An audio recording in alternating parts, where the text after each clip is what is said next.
This next court kind of drama that happened, the lawsuit that had named P. Diddy and Jay-Z has been dismissed with prejudice, which means that it cannot be brought back to court. This one is interesting to me because before this lawsuit, when this lawsuit first came, there was so much hype, there was so much animosity that had been built up against Jay-Z. And then not even just animosity, just really conspiracy theories. People who just swear up and down that all of these billionaires, the black billionaires, the hip hop moguls, all of them, every single one of them are engaged in sex crimes, are engaged in sex scandals, are doing inhuman things, are the reason why they're so successful is because they're immoral and they're corrupt and they do all of these terrible things. It remind me of the whole, remember when I was a lot younger, of the like Illuminati conspiracy theories. And I was one of the people who believed in those conspiracy theories without any kind of evidence. It's just kind of like based on speculation. Like you see certain stuff and it just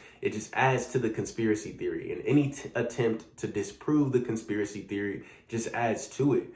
So Jay-Z kind of already had this kind of undertone from people that, kind of wanted to see him fall, to be honest. So when he was named as somebody in the lawsuit and we see what's happening to Diddy, there was comments like, oh, they're all going down, or, oh, finally. Now that it's been dismissed, it's been really, really quiet, or I've just seen a lot of people like trying to pretend like they are supportive of it being dismissed or have always been supportive of it being dismissed. And I really want to know, where did the people who were saying that he deserved this and that he's going to go down, where did they go? Because I have not heard from them. So here's the story of what happened.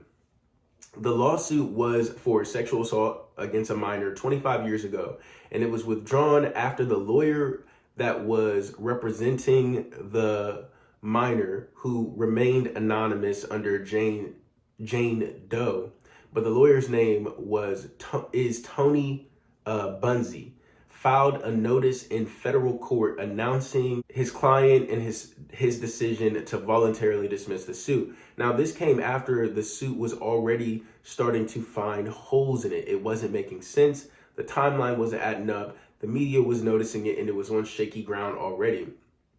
In response to this lawsuit being dropped, Jay-Z did release a statement. He said, "Today is a victory. The frivolous, fictitious, and appalling allegations have been dismissed. This civil suit was never going anywhere. The fictional tale they created was laughable, if not for the seriousness of the claims. I would not wish this experience on anyone." He goes on to say, this 1-800 lawyer gets to file a suit hiding behind Jane Doe. And when they quickly realize that the money grab is going to fail, they get to walk away with no repercussions. And this is so true. These lawyers, when I'm seeing day after day, week after week, new lawsuits against P. Diddy with new claims, everybody wants a piece of the pie that's coming out.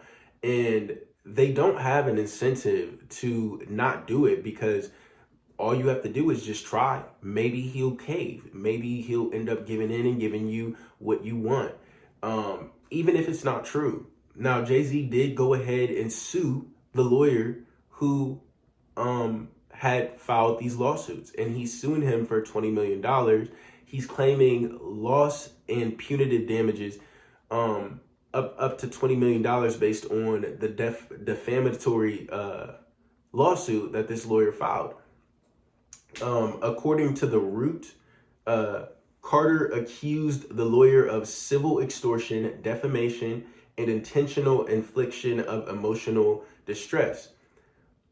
He filed a declaration on February 10th accusing the Texas lawyer of strategically sinking the lawsuit to coincide on the eve of his oldest daughter, Blue Ivy's Mufasa the Lion King movie premiere. So basically, he's saying that this lawyer filed the lawsuit right before his daughter was getting ready to have her movie premiere, which made him lose money in contracts and sponsorships because people did not want to be associated with the claims that were made in the lawsuit. Now, The Breakfast Club spoke on this.